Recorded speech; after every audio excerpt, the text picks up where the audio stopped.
महाप्रभु का ऐसे अभिवादन कर रहे थे कि आप स्वयं कृष्ण हैं और चैतन्य के रूप में आए हैं। आपसे बड़ा दयावान और कोई नहीं है। आप पतितों का उद्धार करने वाले हैं। आपकी जय जयकार हो। ऐसी दैन्यता के साथ, ऐसी विनम्रता के साथ सनातन गोस्वामी जी चैतन्य महाप्रभु से मिलने आए।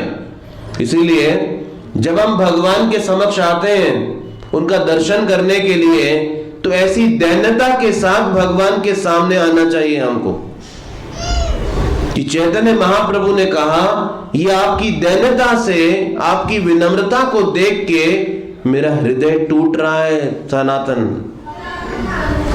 तो ऐसी दैन्यता भगवान की कृपा को आकर्षित करने वाली बन जाती। सनातन गोस्वामी जी चैतन्य महाप्रभु को देखकर कहते हैं कि आपकी कृपा की क्या चर्चा की जाए, कि आपने तो जगाई और मदाई जैसे पापियों का भी उद्धार कर दिया। जगाई मदाई ऐसे थे कि कोई ऐसा पाप नहीं था जो उन्होंने ना किया हो। यहां तक कि यमराज जी के जो एजेंट हैं वो तो किताबें लिख लिख के थक गए थे जगाई मदाई के पापों को, और उनको भी महान भक्त चैतन्य महाप्रभु ने अपनी कृपा से बना दिया। और सनातन गोस्वामी जी कहते हैं कि महाप्रभु, हम जगाई और मताई से भी ज्यादा पतित हैं और हमें आपकी कृपा चाहिए। नीच जाति नीच संगी, वो कहते हैं मैं एक ऐसे व्यक्ति की सेवा कर रहा हूं जो कि नीच व्यक्ति है। नवाब हुसैन ब्राह्मणिकल संस्कृति के विरुद्ध जीवन जीता था। तो ये सनातन गोस्वामी जी का जीवन था। हर क्षण भगवान की कृपा को मांग रहे थे। इसीलिए जितना आप कृष्ण को समझेंगे उतना आप समझेंगे कि हम कितने तुच्छ हैं। जितना कम हम कृष्ण को जानेंगे उतना अधिक हमें यह अनुभव होगा कि हम कुछ विशेष हैं, हमारा कुछ विशेष योगदान है। और सनातन गोस्वामी जी चैतन्य महाप्रभु से मिलने के बाद हर क्षण यही सोचते थे कि कैसे वो हमेशा चैतन्य महाप्रभु के संग में रहें। अब उनके जो छोटे भाई थे रूप गोस्वामी, वो उसी नवाब हुसैन के वित्त मंत्री थे। और सबसे पहले रूप और सनातन गोस्वामी जी ने क्या किया, उन्होंने नवाब हुसैन शाह के शासन में अपना कार्य करना छोड़ दिया और नवाब को लिखा हम बीमार हैं, नहीं आ सकते। तो जब नवाब महीना बीत गया, सनातन गोस्वामी जी आए नहीं, तो नवाब ने अपने सैनिक भेजे, जाओ उनके घर में जाके देखो क्या कर रहे हैं ये। और सनातन गोस्वामी जी को देखा क्या कर रहे थे, वो ब्राह्मणों को बिठाकर श्रीमद् भागवतम की कथा बोल रहे थे। तो सैनिक ने जाकर बोला, ये तो कुछ बीमार नहीं, तो कथा कर रहे हैं घर में बैठे हुए। तो नवाब हुसैन ने सनातन गोस्वामी जी को बंदी बनाकर जेल में डाल दिया। और रूप गोस्वामी जी तो पहले ही भाग गए चैतन्य महाप्रभु के पास। और वो भागने से पहले उन्होंने क्या किया, अपनी संपत्ति का 25% एक महाजन के पास रख दिया संकट के समय के लिए। अब जब सनातन गोस्वामी जी जेल में थे तो वो जेल कीपर को क्या बोलते हैं, कहते हैं देख, और ये जो जेल कीपर था ये सनातन गोस्वामी जी को ही रिपोर्ट किया करता था जब वो प्रधानमंत्री थे। और उसको कहते हैं कि देख, कुरान में लिखा है अगर तू किसी को धाम भगवान के जाने की अनुमति देगा, सहयोग करेगा, तो तेरे को अल्लाह की कृपा मिलेगी। वो जेल कीपर कुछ नहीं बोल रहा है, एकदम चुप खड़ा है। सनातन गोस्वामी जी ने 5000 स्वर्ण मुद्राएं निकाली और उस जेल कीपर के हाथ में रख दी। अब वो 5000 मुद्राओं को देख रहा है। बोला लेकिन नवाब मुझे मार देगा।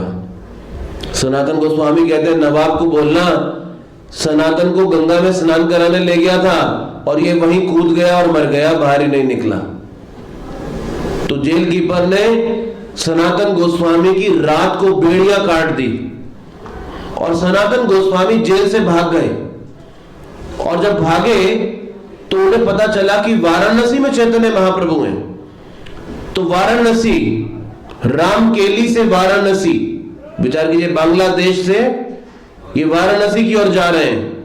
और जो रास्ता जाता था उस रास्ते पे नहीं गए, जंगल के रास्ते से, क्योंकि सैनिक आएंगे पीछे नवाब के और सनातन गोस्वामी को फिर से पकड़ के ले जाएंगे।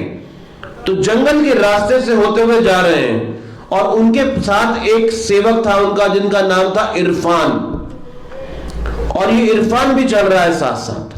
तो दोनों जंगल के रास्ते से छुपते हुए पहुंच रहे हैं। रास्ते में एक सराय आई। सनातन गोस्वामी ने सोचा रात को यहीं विश्राम कर लिया जाए।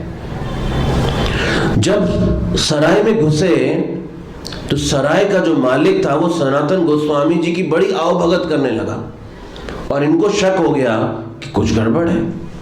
इसीलिए नीति शास्त्र कहते हैं अति भक्ति चौरे लक्षण। कोई आपका ज्यादा खुशामद करे तो समझ लेना कुछ चाहता है, कुछ बदले में चाहिए उसको। तो सनातन गोस्वामी जी समझ गए कुछ गड़बड़ है। वो जो सराय का मालिक था उसने एक ज्योतिषी को अपने पास रखा हुआ था। जो भी यात्री आता था ये ज्योतिषी अपनी ज्योतिष विद्या से बताता था इसके पास कितना पैसा है, और सराय का मालिक रात को सोते हुए यात्री को मार देता था और उसका पैसा लूट लेता था। और सनातन गोस्वामी जी को समझ में आया कुछ गड़बड़ है, क्योंकि इतने बड़े प्रधानमंत्री रह चुके थे और इन सब चीजों से डील कर चुके थे, उन्हें इनकी समझ थी। उन्होंने इरफान से पूछा, इरफान तेरे पास कुछ पैसे हैं क्या? इरफान ने कहा, सनातन जी 7 स्वर्ण मुद्राएं। उन्होंने कहा ला दे। 7 स्वर्ण मुद्राएं ली और सराय के मालिक के पास जाके कहते हैं हमारे पास बस इतना ही है और ये ले लो, हमें मत मारना। वो सराय का मालिक हैरान रह गया, इनको कैसे पता? और उसने वो पैसा वापस दे दिया। बोला नहीं नहीं, आप रखो, ये पैसा भी रखो और हम आपको कुछ नहीं कहेंगे। सनातन गोस्वामी जी कहते हैं आप रख लीजिए, वरना कोई और आगे मिलेगा वो मार देगा, हमको ले लेगा हमसे, आप ही ले लो, इससे अच्छा है। तो सनातन गोस्वामी जी ने वो 7 स्वर्ण मुद्रा उस सराय के मालिक को दे दी। और सुबह हुई और सनातन जी और इरफान निकल पड़े। और जब रास्ते में इरफान को कहते हैं, इरफान तेरे पास और कुछ भी है क्या? इरफान कहता है एक और है। तो सनातन गोस्वामी कहते हैं तू यहीं से वापस लौट जा, तू वृंदावन जाने लायक नहीं है, तुझे भगवान पे विश्वास नहीं है, तुझे पैसे पे विश्वास है, तू यहीं से वापस चला जा। और इरफान को सनातन गोस्वामी ने वापस भेज दिया। रास्ते में वाराणसी जाने से पहले सनातन गोस्वामी जी के एक रिश्तेदार का घर था जिसका नाम था श्रीकांत। और श्रीकांत के घर में वो गए तो श्रीकांत ने सनातन गोस्वामी जी का हालत देखी कि इतने दिनों से चल रहे थे, थके थे, पसीना पसीना, मिट्टी और गंदे कपड़े, फटे हाल थे। और ऐसा देखकर उसको रोना आया। तो उसने सनातन जी को घर में रुकने की जगह दी। उसने जाने से पहले सनातन गोस्वामी को एक कंबल भेंट दिया नया। और सनातन गोस्वामी जी श्रीकांत के घर से निकल के जब वाराणसी पहुंचे तो चंद्रशेखर आचार्य के घर में चैतन्य महाप्रभु रुके हुए थे। और सनातन गोस्वामी जी चंद्रशेखर आचार्य के घर के बाहर आके बैठ गए और अंदर चैतन्य महाप्रभु हैं। और चैतन्य महाप्रभु चंद्रशेखर आचार्य को कहते हैं, चंद्रशेखर बाहर कोई भक्त बैठा है तो जरा ले आओ उसको अंदर। और चंद्रशेखर आचार्य बाहर जाते हैं, देखते हैं और अंदर आके कहते हैं, महाप्रभु बाहर तो कोई भक्त नहीं है। चैतन्य महाप्रभु कहते हैं, ध्यान से देखो, जाओ, वहां कोई जरूर वैष्णव होगा। चंद्रशेखर आचार्य फिर बाहर आते हैं और देखते हैं कोई नहीं है। फिर आके महाप्रभु को बोलते हैं, महाप्रभु अंदर तो कोई बैठा नहीं है, बाहर तो कोई नहीं है। तो चैतन्य महाप्रभु कहते हैं, नहीं नहीं जरूर कोई होगा, जाओ। तो कहते हैं, महाप्रभु वहां एक फकीर बैठा हुआ है। तो सनातन गोस्वामी जी की हालत ऐसी हो गई थी, बाल इतने बड़े बड़े, वो फकीर की तरह लग रहे थे। बोले फकीर बैठा हुआ है। तो महाप्रभु कहते हैं, उसे अंदर ले आओ।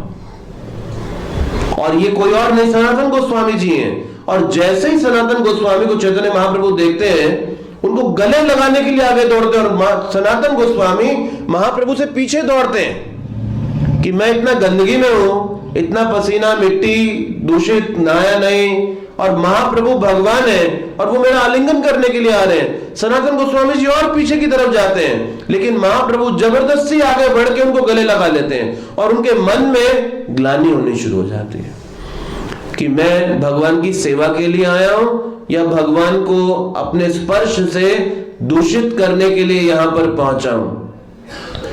तो उस समय चैतन्य महाप्रभु सनातन गोस्वामी जी को देखकर चंद्रशेखर आचार्य को बोलते हैं, क्या तुम्हारे पास कुछ कपड़े हैं इनको देने के लिए?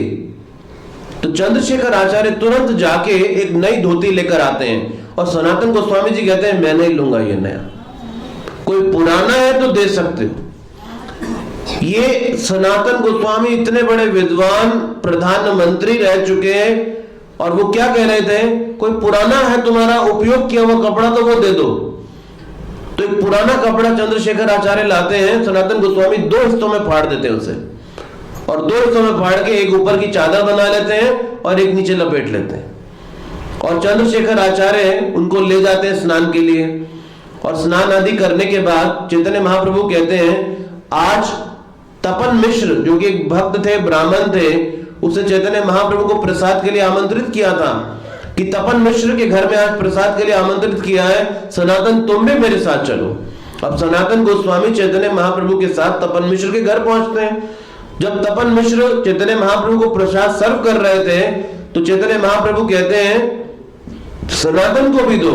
सनातन गोस्वामी कहते हैं मैं नहीं खाऊंगा, मैं कैसे भगवान के साथ बैठ के खा सकता हूं, जो आप झूठा छोड़ेंगे मैं वो खा लूंगा। तो सनातन जो चैतन्य महाप्रभु ने छोड़ा वो सनातन गोस्वामी जी ने ग्रहण किया। अब तपन मिश्र कहते हैं, सनातन जब तक तुम वाराणसी में हो रोज मेरे घर प्रसाद खाने आना।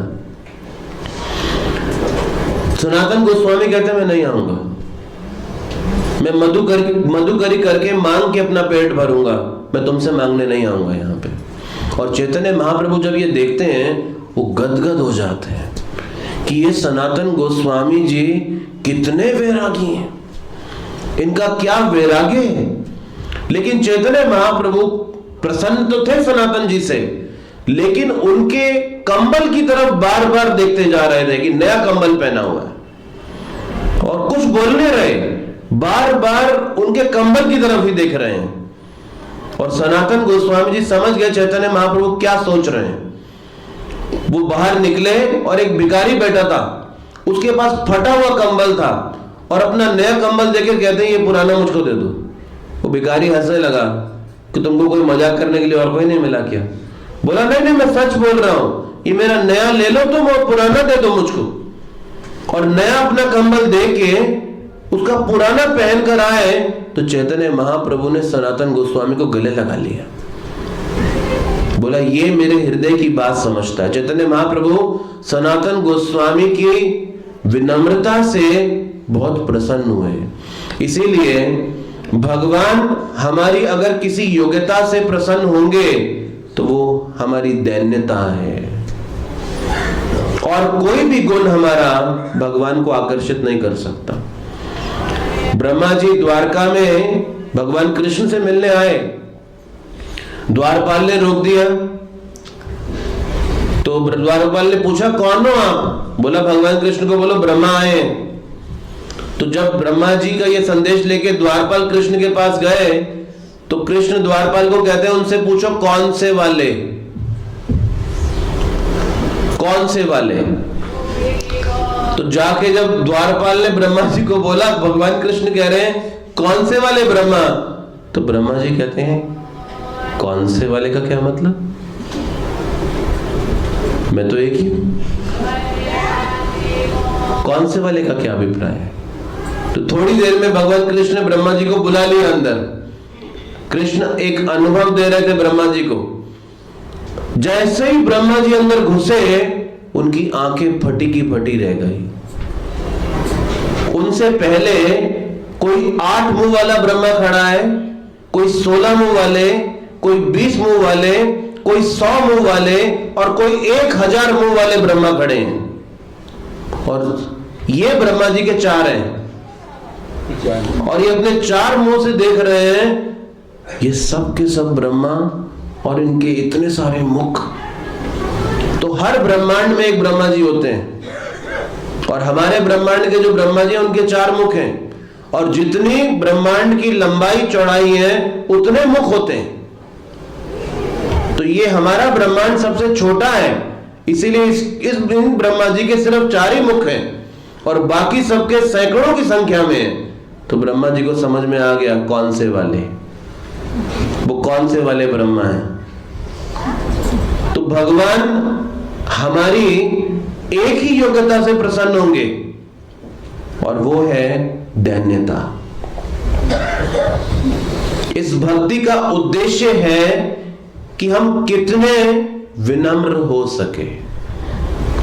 ये विनम्रता एक वैष्णव का गहना है, ये एक वैष्णव का श्रृंगार है।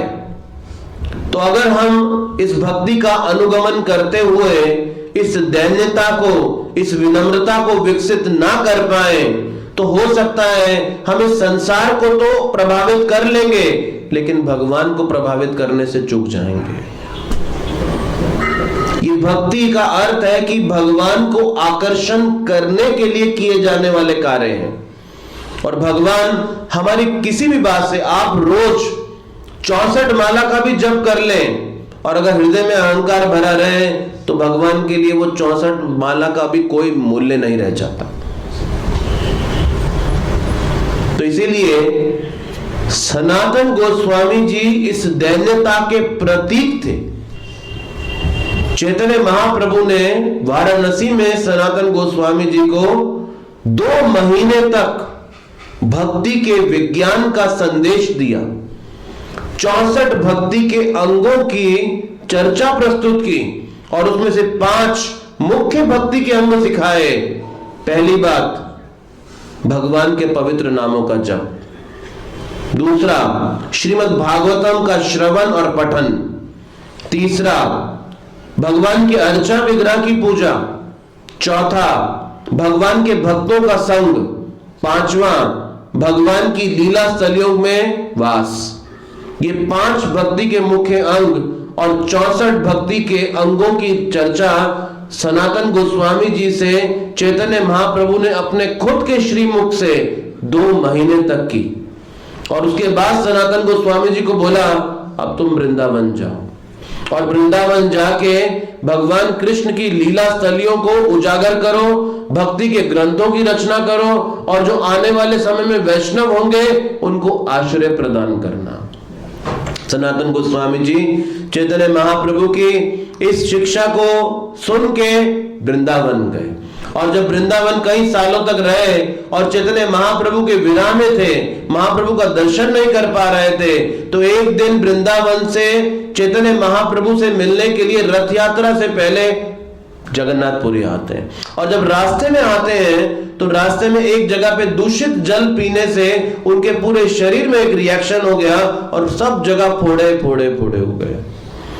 और जब वो जगन्नाथपुरी पहुंचे तो चैतन्य महाप्रभु सनातन गोस्वामी को देखते ही उनकी ओर दौड़ते हैं और उनको स्पर्श करने जा रहे हैं और सनातन गोस्वामी पीछे दौड़ते हैं क्योंकि उनके पूरे शरीर में फोड़े हैं और चैतन्य महाप्रभु जबरदस्ती उनका आलिंगन कर लेते हैं और सारे शरीर का मवाद जो उन फोड़ों से निकल रहा था चैतन्य महाप्रभु के शरीर में लग जाता है।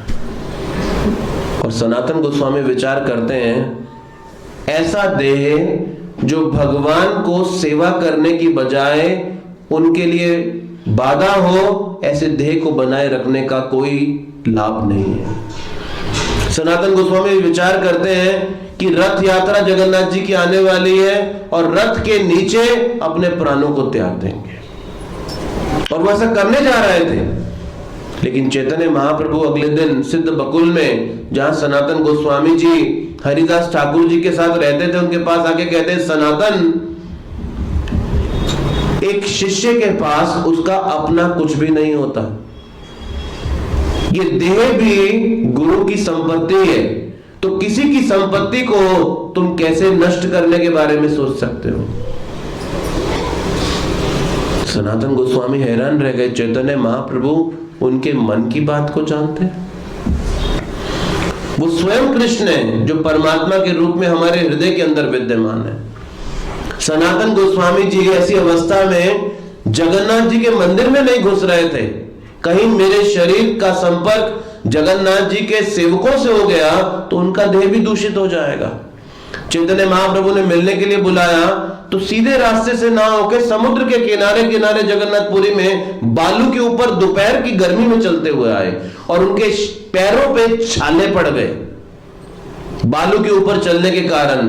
और चैतन्य महाप्रभु ने कहा, सनातन तुम सीधे रास्ते से क्यों नहीं आए? तो सनातन गोस्वामी कहते हैं कि अगर कहीं मेरा स्पर्श जगन्नाथ के सेवकों से हो जाता तो उनका देह दूषित हो जाता, इसीलिए मैंने वो मार्ग ना लेके ये बालू का मार्ग लिया। तो सनातन गोस्वामी जी की विनम्रता देख के चैतन्य महाप्रभु उनको फिर से गले लगा लेते हैं।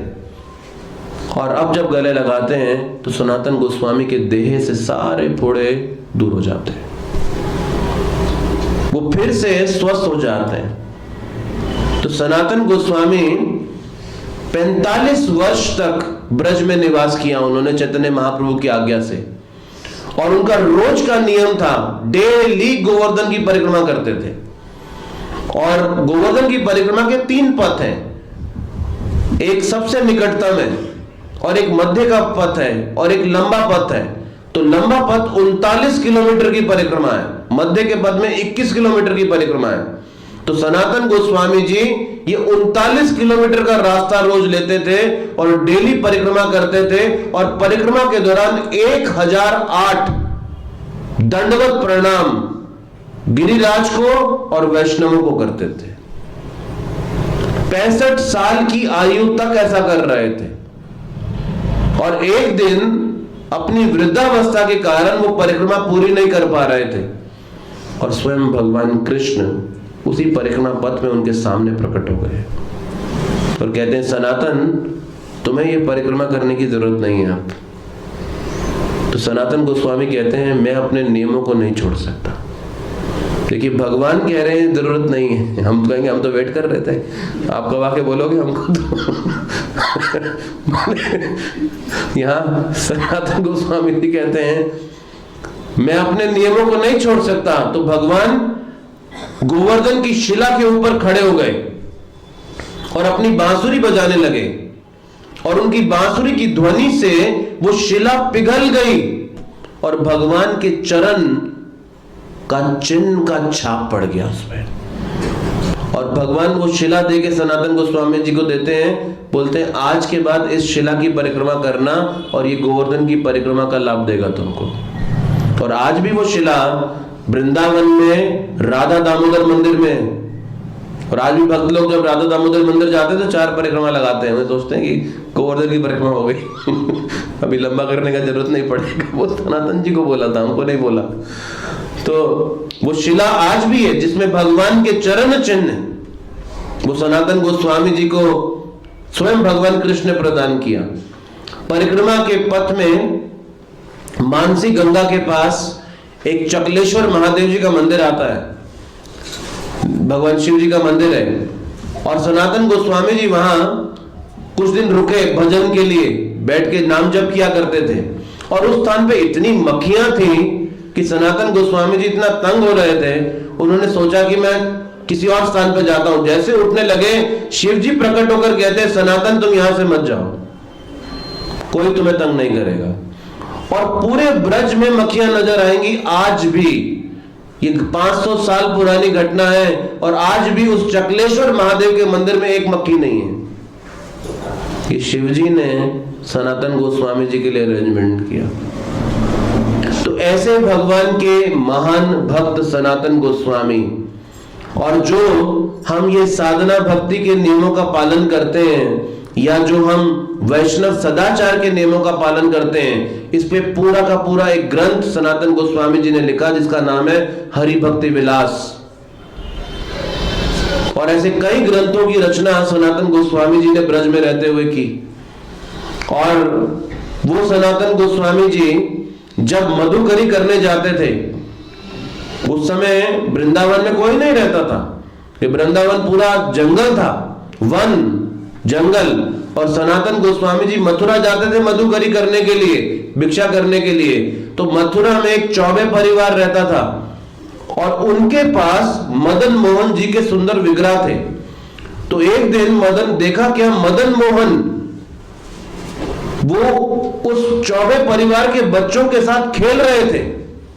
सनातन गोस्वामी देख के हैरान हो गए, ये मदन मोहन खेल रहे हैं और खेलते खेलते जाके मंदिर में विग्रह के रूप में खड़े हो गए फिर से, और फिर उनके बच्चों के बीच में आकर उनके साथ खेला करते थे। तो एक दिन सनातन गोस्वामी जी को ये मदन मोहन के विग्रह इतने आकर्षक लगे, बार बार उस घर में जाके उनके दर्शन करने के लिए जाते थे।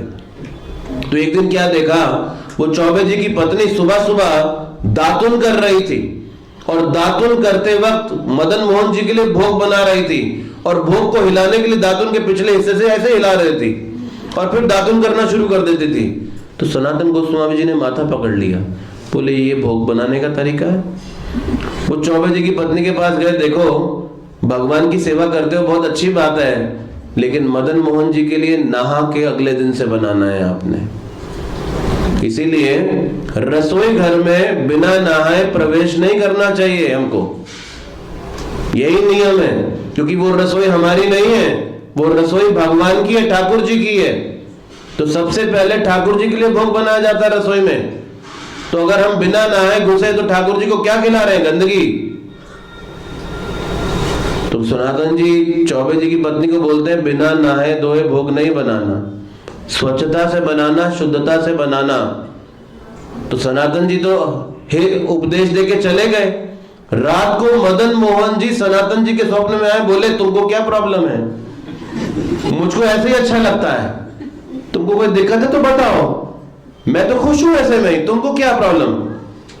तो सनातन जी अगले दिन दौड़े दौड़े फिर गए, बोले जैसे करते हो वैसे ही करो, ये तुम्हारा और मदन मोहन का पर्सनल मामला है, मैं बीच में नहीं आना चाहता। लेकिन सनातन जी तो दौड़ के बोलने गए अगले दिन, और उसी दिन मदन मोहन चौबे जी को बोलते हैं, देखो तुम्हारे पास तो कई बच्चे हैं लेकिन सनातन के पास कोई नहीं है, तुम मुझे सनातन को दे दो।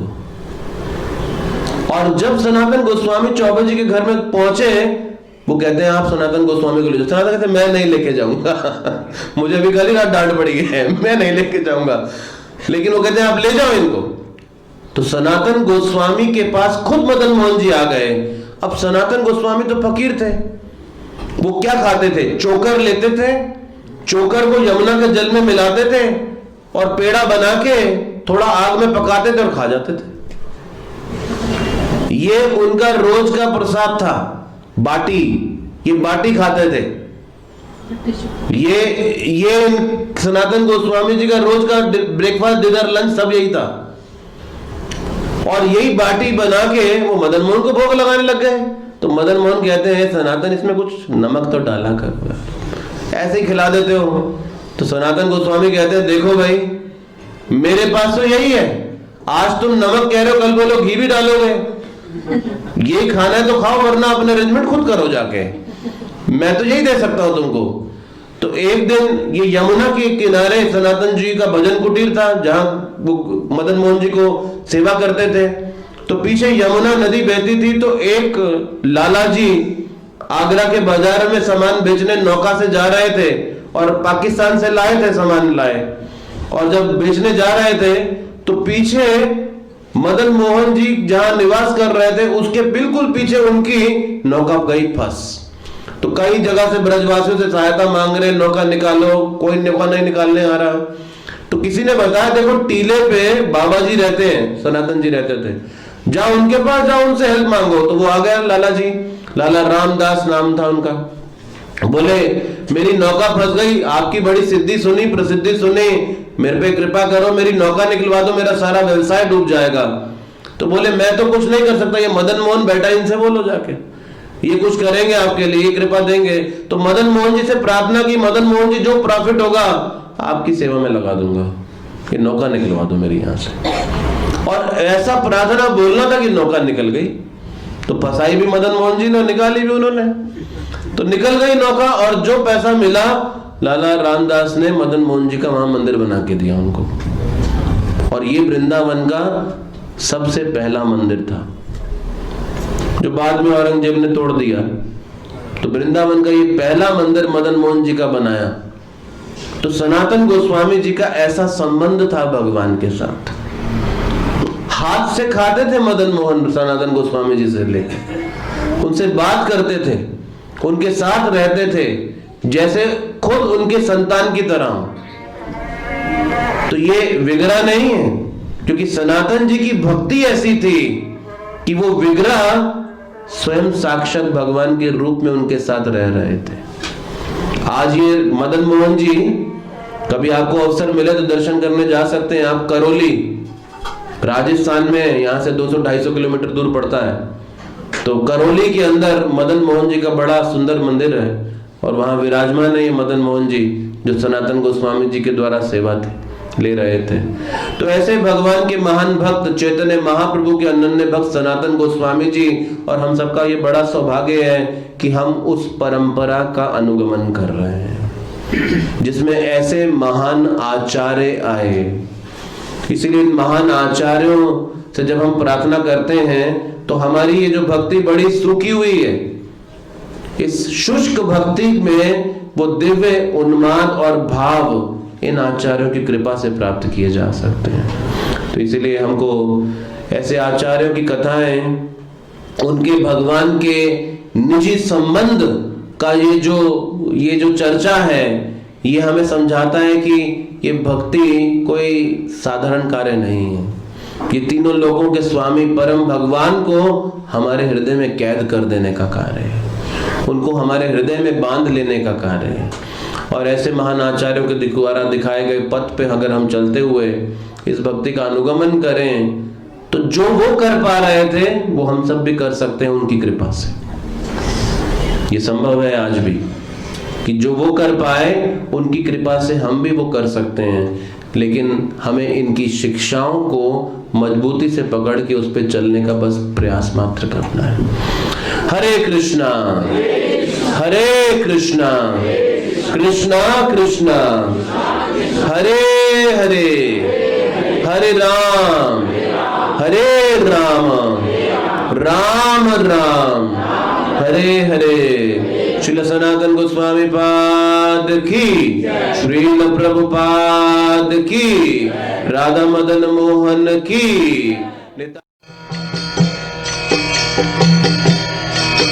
हरे कृष्णा कृष्ण कृष्ण हरे हरे, हरे राम राम राम हरे हरे। हरे कृष्ण कृष्ण कृष्ण हरे हरे, हरे राम राम हरे हरे। हरे कृष्ण कृष्ण कृष्ण हरे हरे, हरे राम